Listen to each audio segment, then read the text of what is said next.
ಸ್ನೇಹಿತರೆ, ಇವತ್ತು ಚಾವಾ ಸಿಂಹದ ಮರಿ ಸಿನಿಮಾದ ಬಗ್ಗೆ ಬಹಳಷ್ಟು ಚರ್ಚೆಗಳಾಗ್ತಾ ಇದೆ. ಸಿನಿಮಾ ನೋಡಿ ಬಂದವರು ಕಣ್ಣೀರಾಗ್ತಾ ಹೊರಗಡೆ ಬರ್ತಾ ಇದ್ದಾರೆ. ಔರಂಗಜೇಬ್ ಏನು ಸಂಭಾಜಿ ಮಹಾರಾಜರಿಗೆ ಕೊಟ್ಟಂತ ಶಿಕ್ಷೆಯ ಬಗ್ಗೆ ನೆನ್ಕೊಂಡು ಕಣ್ಣೀರ್ ಹಾಕೊಂತ ಬರ್ತಾ ಇದೆ, ಆಕ್ರೋಶವನ್ನ ವ್ಯಕ್ತಪಡಿಸ್ತಾ ಇದ್ದಾರೆ. ನಮ್ಮ ಕರ್ನಾಟಕದ ಕಿತ್ತೂರು ರಾಣಿ ಚೆನ್ನಮ್ಮನ ಸಾವಿಗೆ ಕಾರಣಕರ್ತರಾದಂಥವರು, ಸಂಗೊಳ್ಳಿ ರಾಯಣ್ಣನವರನ್ನ ನೇಣಿಗೆ ಗಂಬಕ್ಕೆ ಏರಿಸಿದಂಥವರು, ಇವರು ಯಾರೂ ಸಹ ಬೇರೆ ದೇಶದಿಂದ ಬಂದ್ರಲ್ಲ ಭಾರತಕ್ಕೆ. ಇವತ್ತು ಮೊಘಲರಾಗ್ಲಿ ಬ್ರಿಟಿಷರಾಗ್ಲಿ ಭಾರತಕ್ಕೆ ಬಂದ್ರಲ್ಲ, ಏಕಾಏಕಿ ಬಂದವರಲ್ಲ.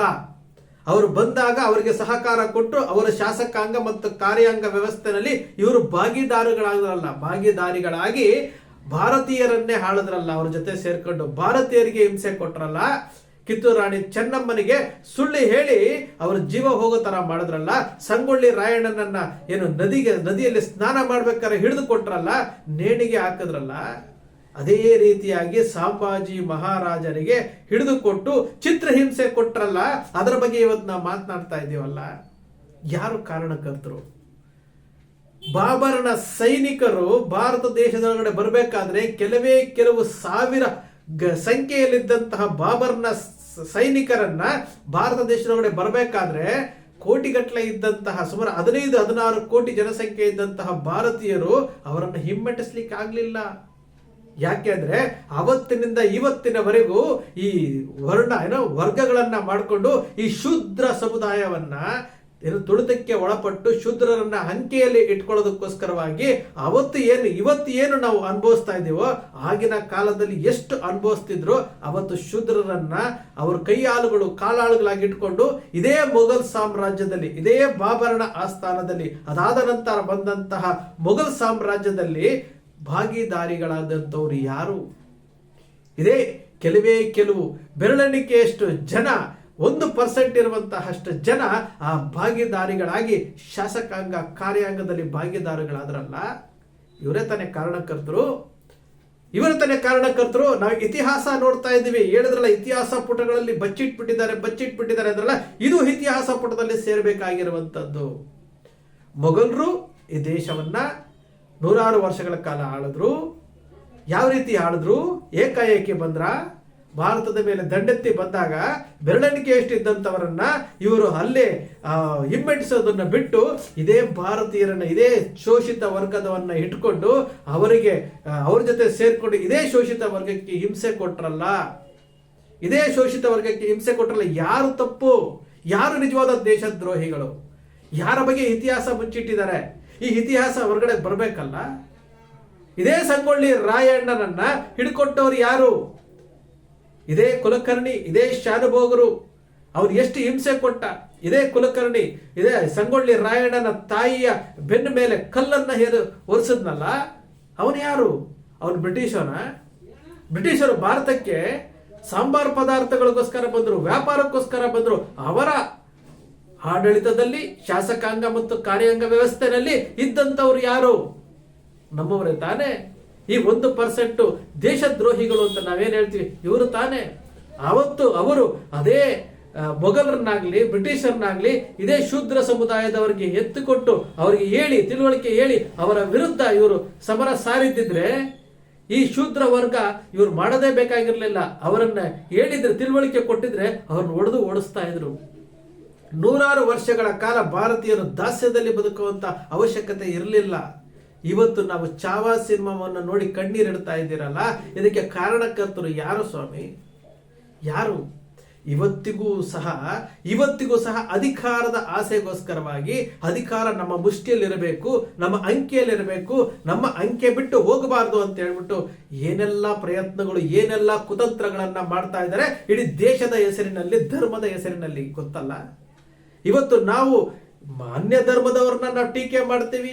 ಅವರನ್ನ ಒಳಗಡೆ ಬಿಟ್ಕೊಂಡವ್ರು ನಾವೇ, ಅವರನ್ನ ಒಳಗಡೆ ಬಿಟ್ಟು ಅವರನ್ನ ಸಾಕಿ ಸಲದವರು ನಾವೇ, ಅವರನ್ನ ಮೇಲೆತ್ತರಕ್ಕೆ ಬೆಳೆಸಿದವರು ನಾವೇ. ಇವತ್ತು ಗಜನಿ ಮೊಹಮ್ಮದ್ ಅಷ್ಟು ಸಾರಿ ದಂಡಯಾತ್ರೆ ಮಾಡ್ದ, ಮೊಹಮ್ಮದ್ ಬಿನ್ ತುಘಲಕ್ ಆಡಳಿತವನ್ನ ಬದಲಾವಣೆ ಮಾಡ್ದ.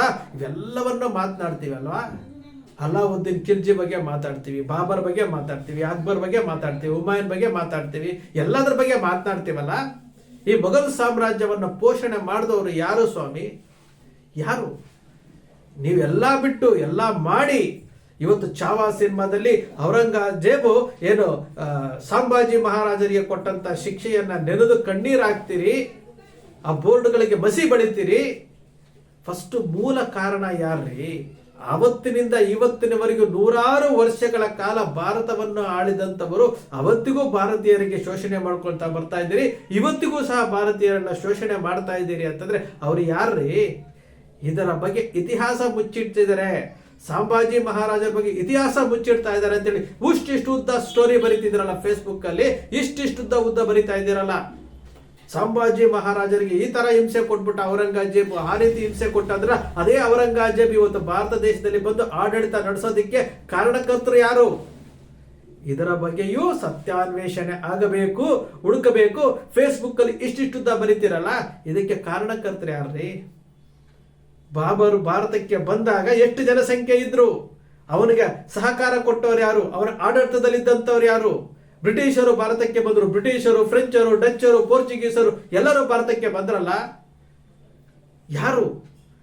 ಕಿತ್ತೂರು ರಾಣಿ ಚೆನ್ನಮ್ಮನ ಸಾವಿಗೆ ಕಾರಣಕರ್ತರು ಯಾರು? ಯಾವ ಸುಳ್ಳು ಹೇಳಿದ್ರು? ಸಂಗೊಳ್ಳಿ ರಾಯಣ್ಣ. ಇವರ ನೇಣಿಗೆ ಹೋಗೋದಕ್ಕೆ ಕಾರಣಕರ್ತರು ಯಾರು? ಯಾರ ಜೊತೆಲಿದ್ರು? ಇವರನ್ನ ದೇಶದ್ರೋಹಿಗಳು ಅನ್ಬೇಕೆ ಹೊರತು ಆಯ್ತಾ ಮತ್ತಾರನ್ನ ದೇಶದ್ರೋಹಿ ಅನ್ನೋದಕ್ಕಾಗಲ್ಲ ರೀ. ನಮ್ಮವರೇ ನಮಗೆ ಮುಳಿವು ಅಂತ ಏನ್ ಮಾಡ್ತಾರಲ್ಲ.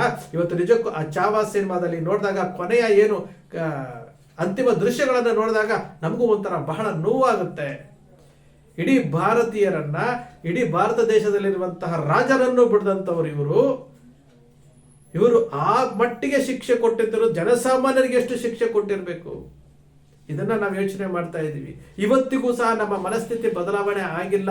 ಇವತ್ತಿಗೂ ಸಹ ಆ 1% ಜನ ಏನು ಸ್ವಾರ್ಥಿಗಳಿದಾರಲ್ಲ, ಈ ಸ್ವಾರ್ಥಿಗಳು ಅಧಿಕಾರಕ್ಕೋಸ್ಕರವಾಗಿ ಏನ್ ಬೇಕಾದ್ರೂ ಮಾಡ್ತಾರೆ ಅನ್ನೋದಕ್ಕೆ ಬಾಬರ್ನ ಕಾಲದಿಂದ ಹಿಡಿದು ಬ್ರಿಟಿಷರ ಕಾಲದಿಂದ ಹಿಡಿದು ಇವತ್ತಿನವರೆಗೂ ನಾವು ಅನುಭವಿಸ್ತಾನೆ ಇದ್ದೀವಿ.